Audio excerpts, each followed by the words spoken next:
कंगना रनौत की बहन रंगोली चांदेल ने नवाजुद्दीन सिद्दीकी से पूछा, हाउ डे यू, आपकी हिम्मत कैसे हुई। रंगोली का गुस्सा इस बार फिर नेपोटिज्म को लेकर है।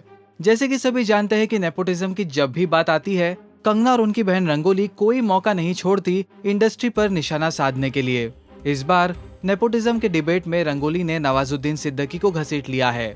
दरअसल एक खबर के मुताबिक कहा गया था कि नवाजुद्दीन सिद्दीकी अपनी आने वाली फिल्म मोतीचूर चकनाचूर के सेट पर टैंट्रम्स यानी कि नखरे दिखाते हैं।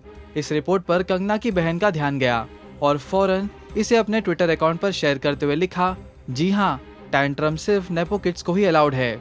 नवाजुद्दीन जी, हाउ डेयर, आप तो सिर्फ महान कलाकार है। टैंट्रम्स तो सिर्फ डम बाबास एंड प्लास्टिक डॉल बेबीज के लिए रिजर्व्ड है। वेल, बात क्लियर है, नेपोटिज्म का मुद्दा ये दोनों बहनें कभी खत्म नहीं करेंगी। जब जब मौका मिलेगा तब तब स्टार्स को ये टारगेट करते रहेंगे। अब नवाजुद्दीन का इस पर क्या रिएक्शन आता है, ये देखना दिलचस्प होने वाला है। अब नेपोटिज्म की बात चली है तो हाल ही में सैफ अली खान की बेटी सारा अली खान ने बेंगलुरु में वी द वुमेन समिट में टीवी जर्नलिस्ट बरखा दत्त से बातचीत की और इस दौरान स्टार किड्स होने के डिसएडवांटेजेस एंड एडवांटेजेस के बारे में बात की। किसी तरह के विशेषाधिकार में एक तरह की बाधा होती है। आपको कई लोग परख रहे होते हैं, कई आंखें आपको देख रही होती है। मैं इस बात से इनकार नहीं करूंगी कि स्टार चिल्ड्रन को सब कुछ आसानी से मिल जाता है।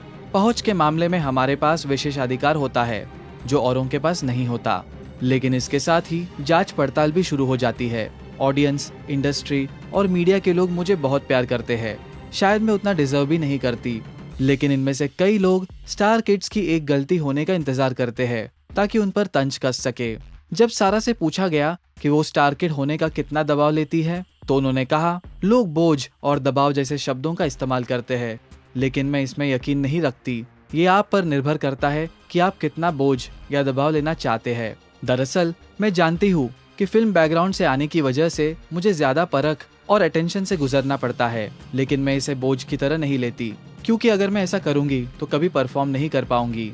With any form of privilege, there is a setback to it. You are as burdened as you want to be, and you take as much pressure as you want to. I am acutely aware that I come from a film background, and therefore, the scrutiny and attention I receive is more than it would have been otherwise. But I don't look at it as a burden, because if I do, then I won't be able to perform. Star children do not get it easy, but it also comes with scrutiny, and there are a lot of people who are waiting for a star kid to make a mistake or fall. I am aware of that, but I don't take all that seriously. Well, no doubt सारा आज उन नए उभरते कलाकारों में से एक है। Well, देखा जाए तो सारा के कमेंट्स पर अब तक रंगोली का कोई ट्वीट नहीं आया है, जिसकी शायद अपेक्षा थी। क्या नवाजुद्दीन सिद्दीकी को इस डिबेट में घसीटने के बाद रंगोली के निशाने पर सारा होंगी? क्या लगता है आपको? पोस्ट करिए अपने कमेंट्स।